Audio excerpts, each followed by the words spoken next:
A Greenpeace activist who has been in Russia since a protest against Arctic oil drilling is preparing to return home to Wales. Anthony Perrett, 32, from Newport, was among the so-called Arctic 30 who were charged over alleged hooliganism.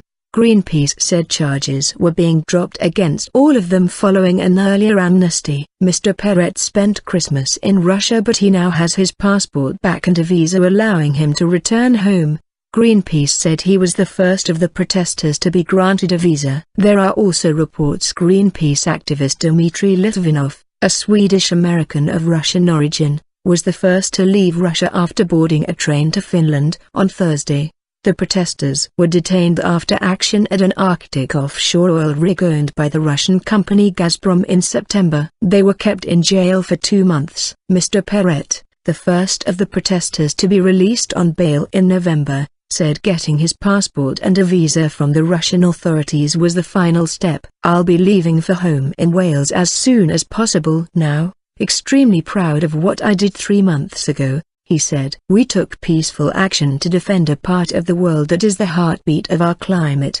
Together we are saying to the oil companies that the Arctic is off limits and that we must save this beautiful region for future generations." Anthony Perrett, Greenpeace protester: "The Arctic is a measure of our planet's health and I refuse to stay silent as the oil companies line up to profit from its destruction.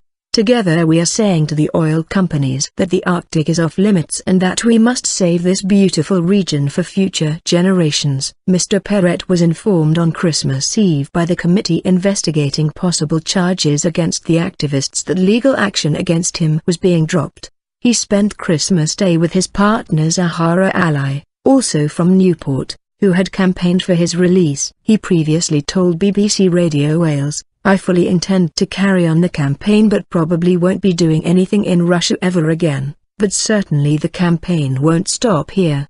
Greenpeace said the non-Russian members of the Arctic 30 were expected to leave the country over the coming days. All 30 have since had the case against them dropped after the Russian parliament approved an amnesty decree last week, said the environmental campaign group. The 30 benefited from the amnesty without admitting any guilt.